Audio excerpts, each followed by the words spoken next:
தடைகளை உடைக்கிறவர். இந்த 100 நாட்களில் கர்த்தர் இந்த ஜெபத்தை தடைகளை உடைக்கிறதற்காகவே கர்த்தர் வைத்திருக்கிறார். எல்லா தடைகளும் உடைய போகிறது.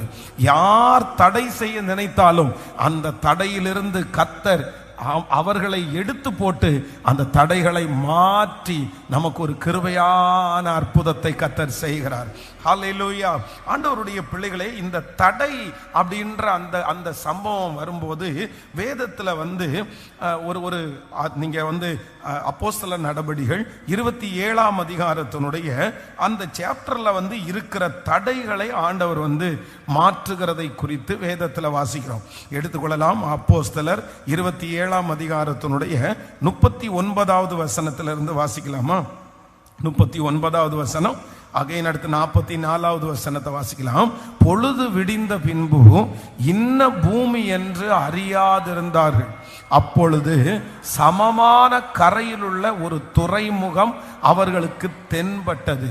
கூடுமானால் அதற்குள் கப்பலை ஓட்ட யோசனையாயிருந்து நங்கூரங்களை அறுத்து கடலிலே விட்டுவிட்டு சுக்கான்களுடைய கட்டுகளை தளரவிட்டு பெரும் பாதையை காற்று முகமாய் விரித்து கரைக்கு நேரே ஓடி இருபுறமும் கடல் மோதிய ஒரு இடத்திலே கப்பலை தட்ட வைத்தார்கள். முன்னணியம் ஊன்றி அசையாமல் இருந்தது, பின்னணியம் அலைகளுடைய பலத்தினால் உடைந்து போயிற்று. இனி 43, 44 வாசிக்கலாம்.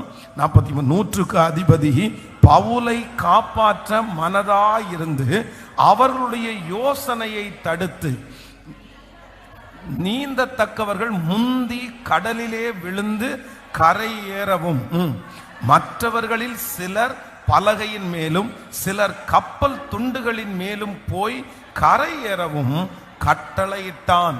இவ்விதமாய் எல்லாரும் தப்பி கரை சேர்ந்தார்கள்.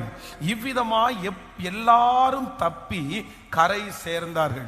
ஆண்டவருடைய பிள்ளைகளே, இந்த இடத்துல என்ன நடக்குது அப்படின்னா, இந்த சாப்டரை வச்சு நம்ம இடையில எல்லாரும் தப்பி கரை சேர்ந்தார்கள் அப்படின்ற வாக்கு தத்தத்தை வச்சு நம்ம தியானிச்சோம். இது ஒரு பெரிய கப்பல் பிரயாணம். அப்போஸ்தலனாகிய பவுல் அந்த கப்பல் பிரயாணத்தில் இருக்கிறார். அதுல இருக்கிறவங்க நிறைய பேர் கைதிகள் இருக்கிறார்கள்.